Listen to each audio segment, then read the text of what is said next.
Next on the Center County Report, why horses are at the center of a controversy in one local township. And we'll tell you why students at Penn State had so much fun this week, all while learning about the university's greatest traditions. The Center County Report starts now.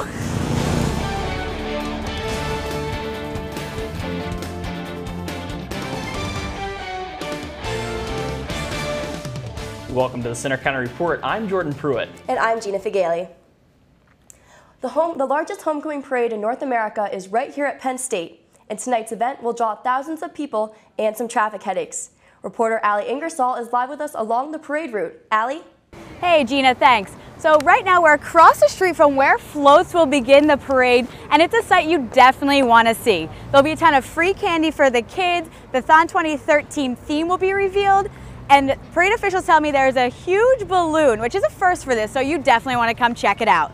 Something you probably don't want to see though, traffic backups. The parade route does go on campus and downtown on a lot of main roads, so starting around 5:30, those streets will be closed, so expect delays.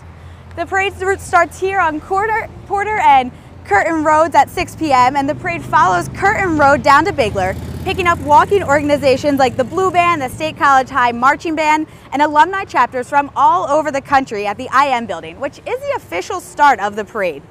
So once on Bigler, the parade continues to Pollock, then Shortledge, then turns for its longest stretch around College Avenue until Burroughs, where it officially ends at Rec Hall. Through traffic is allowed on both University and Porter, but expect some traffic delays during the parade. Homecoming officials expect the parade to be about 2 to 2.5 hours long. Organizations with floats started lining up at 9 this morning to get ready for the parade, and around that same time, supporters started lining on the streets to get the best spot. Officials expect around 100,000 people to be on these streets tonight at 6 p.m. for the start of the parade. That's not the only thing going on for homecoming though. This whole week there's been a ton of festivities, and I got an inside look at some of those traditions. Foot traffic is picking up and the streets are a little more congested as Penn Staters, young and old, return to Happy Valley for homecoming. The theme this year is The Glory Echoes On, and while the executive committee picked it last December, it has fit right in with all of the events that have occurred at the university this past year. It's all about reuniting with people and resharing memories, and that's something that really nothing that could happen at Penn State would ever take away from homecoming. But we wanted to have a special theme that kind of showed that alumni were still proud of Penn State no matter what was to come. But we thought it was fitting because Penn State has a rich history regardless of what has happened. The executive committee has worked all year to plan various events that show off that rich history. However, the parade is the most anticipated. All week, students have been spending time pumping floats like this. And tonight, over 240 student organizations will march down campus to show their Penn State pride. From day until night, students worked on their floats, hoping to impress tonight's crowd. For some, homecoming is just coming back to the place they know and love. It's just kind of nice to come back and be a part of the community again. You kind of walk around campus and you just feel like you're a part of it again. There are a bunch of alumni back in town, but if you can't make it, you can check out the parade on the web. You can go to psucommedia.com starting at 6 for live parade coverage. Back to you, Gina and Jordan in the studio. It sounds like it'll be a lot of fun here in Happy Valley. Thank you, Allie. One of the homecoming highlights this week was the talent show that happened Tuesday night. Fraternities, sororities, and organizations that are paired for homecoming week put on performances. Pi Lambda Phi Fraternity and the Tapestry Dance Company took first place with their rendition of Hairspray. And the Blue and White Society and the Lion Ambassadors took home second place. Atlas Thon came in third, performing love songs from the Spice Girls and Lady Gaga. A sinkhole is forcing seating changes for tonight's high school football game in State College. Reporter Adrienne DiPiazza shows you what's going on at Memorial Field.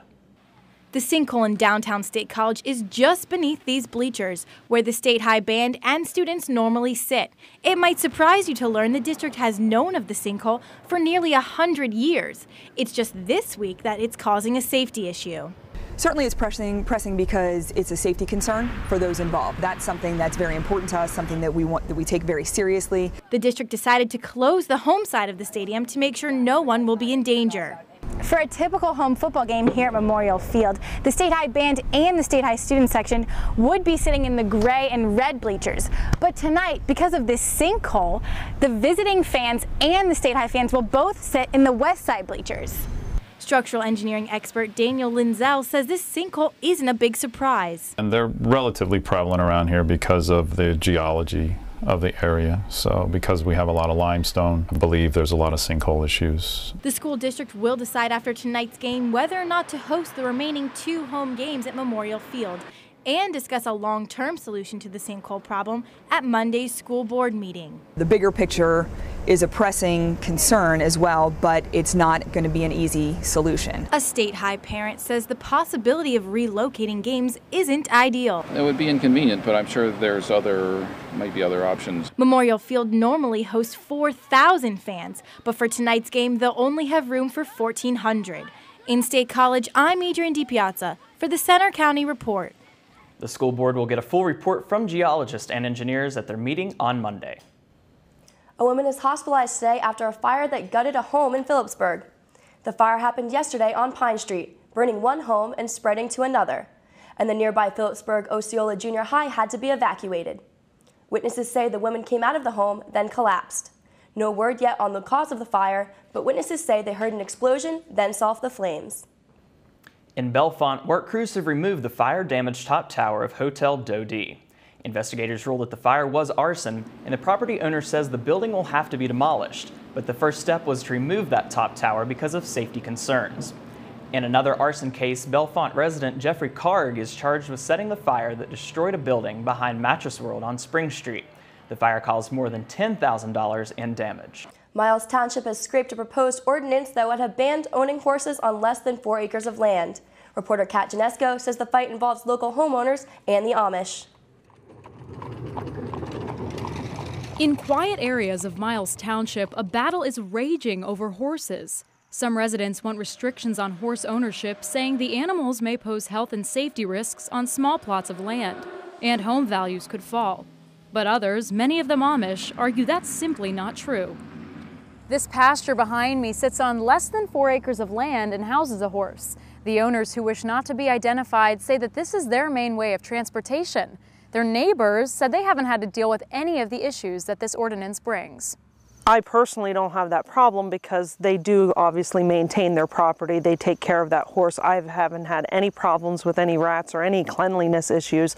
And, you know, I have a son that lives here that's allergic to horses, and it hasn't affected him in any way. After a heated township meeting last night, the plan is back to the drawing board. One homeowner told us something needs to be done. And not necessarily that we need an ordinance against horses, but that we need something that would protect our health issues.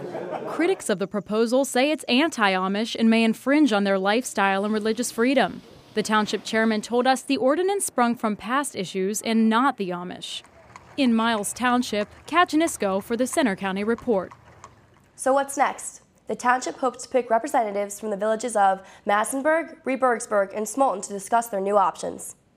A former Center County Assistant District Attorney is out on bail while he faces drug charges. Stephen Sloan appeared in court for his arraignment this week via video conference before Mifflin County judge. He's accused of selling marijuana. According to court documents, pot and prescription pills were shipped to and sold out of his former workplace. Sloan was fired from Maserati and Sullivan Law Office during the investigation. His preliminary hearing is set for next Wednesday. The national media will descend on Center County next week. Find out why coming up. And a rough road ahead for a local school district. We'll take a closer look at the issues.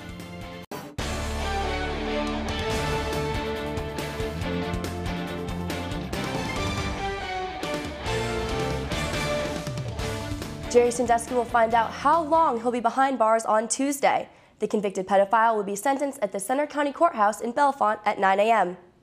Yesterday, the judge granted a request by the Sanduskys to return $50,000 that Dottie Sandusky put up for her husband's bail. The judge also released the court's hold on Sandusky's home, which they put up as collateral. Also this week, former Nittany Lion assistant coach Mike McQuarrie filed a lawsuit against Penn State, claiming his cooperation with investigators led to his firing. McQuarrie wants millions of dollars in damages. The NCAA sanctions against Penn State from the Sandusky case were a focus of a panel discussion this week. A packed crowd at the State Theater heard panel talk about current issues facing college athletics as well as the sanctions. Former NCAA President Cedric Dempsey and Gene Corrigan both disagreed the way the NCAA handled the Penn State case. This is probably the first time I think you could criticize the NCAA for moving too quickly. That was caused by the association making early statements and putting themselves in an awkward position. Corrigan also suggested the Penn State community should no longer focus on the past. Get it behind you, move on. You are a great school. This has happened, bury it and move on. I don't see any sense in trying to take anything to court or do anything like that. More than 350 people attended the event. Penn State is seeing an increase in crime on campus this year, especially sexual assaults. Last year, a total of 30 sex crimes on campus were reported. In 2010, only 5 incidents were reported to Penn State University Police. The numbers came from an annual audit of crime on campus. According to University Police, the incidents are recorded in the years they're reported, not when they happen. Penn State is willing to pay for all basic assault-related health care. When Pennsylvania voters hit the polls in less than a month, they won't need a photo ID to cast a ballot. This week, a judge stopped the controversial voter ID law. The policy that has required photo IDs with an expiration date is now postponed until next year. The ruling could be appealed to the state Supreme Court. Mandatory photo ID was implemented for the election earlier this year, but led to controversy and drawn-out court battles. A local school district going through some turmoil hopes the worst is over. The Phillipsburg-Osceola district is dealing with the superintendent change and some tough test scores. Reporter Kevin Gallagher has the details. Phillipsburg-Osceola school administrators recently came under fire for having low test scores in the Pennsylvania system of school assessment tests. The high school didn't meet its annual yearly progress report for the second year in a row. Plus, Superintendent Stephen Benson's contract won't be renewed. Benson says the problem is statewide, and there could be a bigger issue. There were suspicions of some cheating in some school districts. We were never accused of anything, and we feel very positive that none of that ever took place in our schools. Phillipsburg is not the only area of Pennsylvania that has seen a dip in PSSA scores. Just this year, 31% fewer schools actually hit their testing targets. In Phillipsburg's 11th grade, test scores for math went up by 2% to 53% this year, while reading scores jumped by 3% to 71%. Although these scores did not meet the AYP targets, the high school's assistant principal says the district can still improve. Our teachers are doing a great job, but education is changing and our teachers need to change with it. And the improvements that we've made, I hope we continue those improvements. Even if progress is made in the next year, Dr. Benson won't be here to be part of it. I've been here longer than I anticipated, which makes me very happy. There are so many things that I've been able to put into place that I know are working and doing good things for kids. In Phillipsburg, I'm Kevin Gallagher for the Center County Report. Benson also says he wishes all the parents and children of the Phillipsburg-Osceola Area School District the best. National Coming Out Week will kick off on Monday. Penn State Students Resource Center for the Lesbian, Gay, Bisexual, Transgender, and Allied Individuals, along with the University Park Allocation Committee, will feature author, speaker, and LGBTA advocate Chaz Bono. Bono will be the keynote speaker at 2 of Penn State's campuses. His first appearance will be October 10th in the Hub Robinson Center Auditorium on the University Park campus. He'll also speak during National Coming Out Day at Penn State Abington on October 11th about his transition and latest book. Seats are available, first come, first served. It's that time of year again. Flu season is almost here, and flu shots are available around the Center County area. Once you're ready, 1, 2, 3. Nurses at University Health Services at Penn State advise everyone to get a flu vaccine. This year, the vaccine protects you from the new strands of the flu. The pandemic H1N1 strain is still in the vaccine. That's the one it's been there for the past 2 or 3 years. But this year, the other 2 strains, another A strain and a B strain, have changed. And that's in response to what they were seeing circulating last year. The vaccine can be found at your local pharmacy and clinics beginning next Monday on the Penn State campus.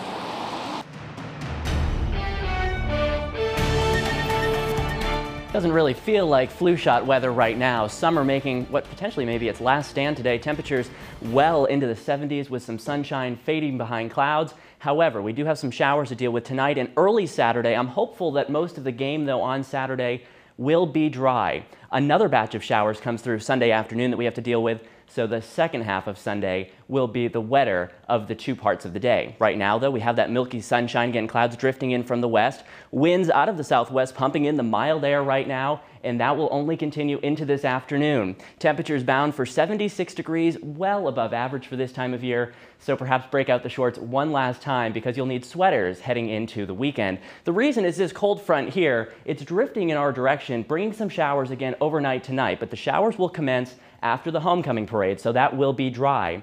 Early tomorrow, though, still holding on to a few showers, so tailgating before the game may be briefly wet. The game, again, looks mainly dry. Tailgating after the game looks even better with some peaks of sunshine. For today, though, again, most areas checking into the middle and upper 70s, sunshine fading behind clouds. But let's take a look now at the extended forecast. You'll notice tomorrow a big temperature change, only 58 degrees as that cold front moves in, and the rest of the week will show that cool down lingering into the first half of the week, eventually getting back into the 60s by Tuesday. And coming up in sports, we're live here at Nittanyville, where Bill O'Brien visited last night and surprised the campers. Find out what he asked for the students in preparation for the Penn State homecoming game against Northwestern.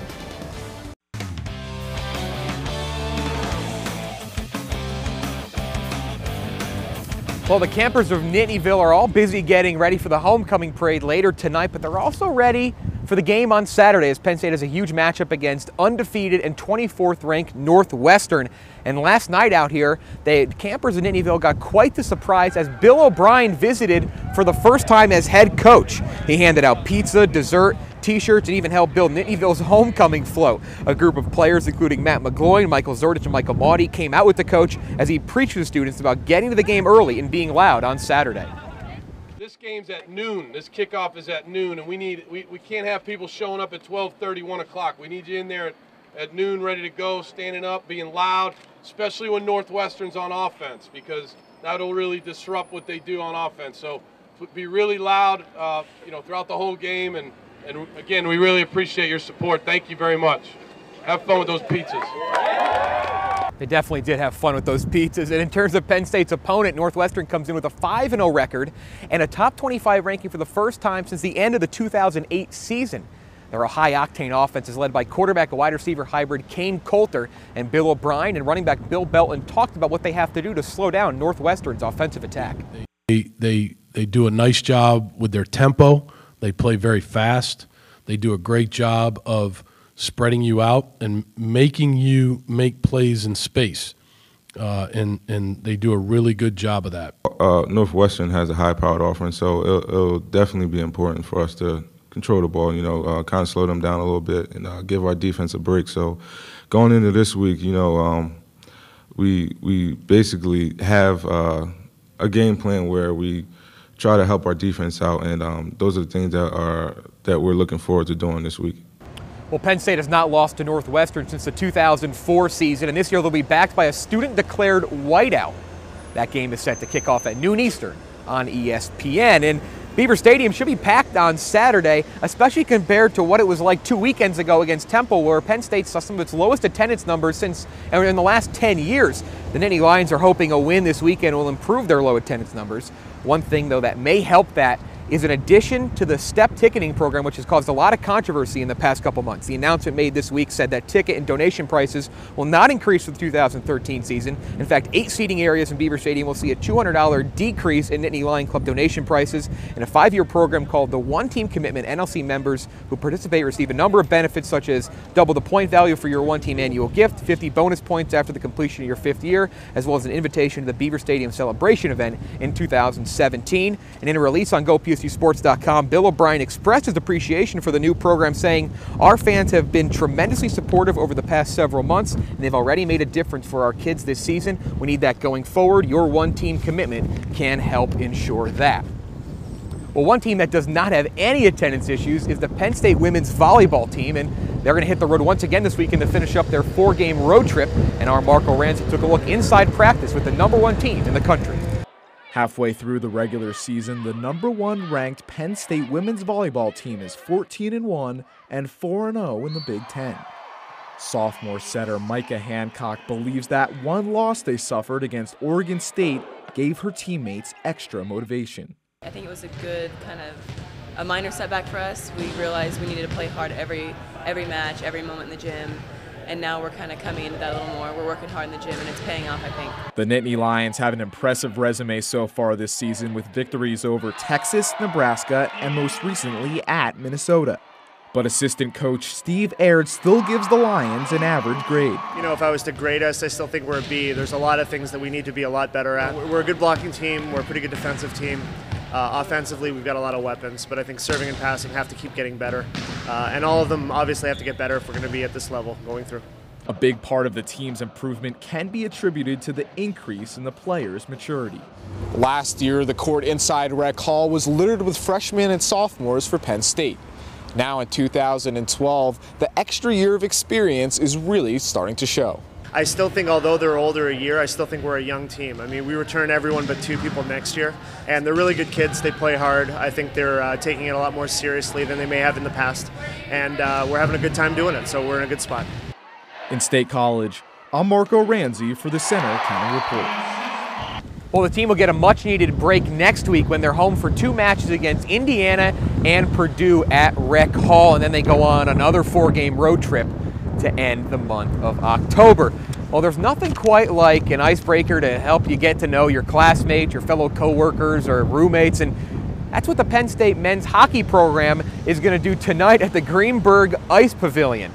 The hockey team is calling it a midnight icebreaker, and it'll run from 11 p.m. until 2 a.m. Attendees will receive free pizza, t-shirts, get a chance to win 2 autographed hockey sticks, and have an opportunity to meet and skate around with head coach Guy Godowski and the rest of the hockey team. Of course, everyone will also get a chance to watch a team practice for an hour as well. Well, that'll do it for sports. We'll be right back to the Center County Report.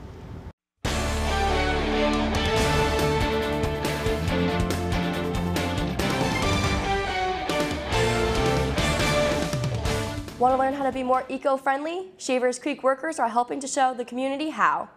The Penn State Physical Plant partnered with Shavers Creek this week to host a zero-waste workshop to teach people how to eliminate waste from their homes, work, and schools. Think of reduce, reuse, recycle.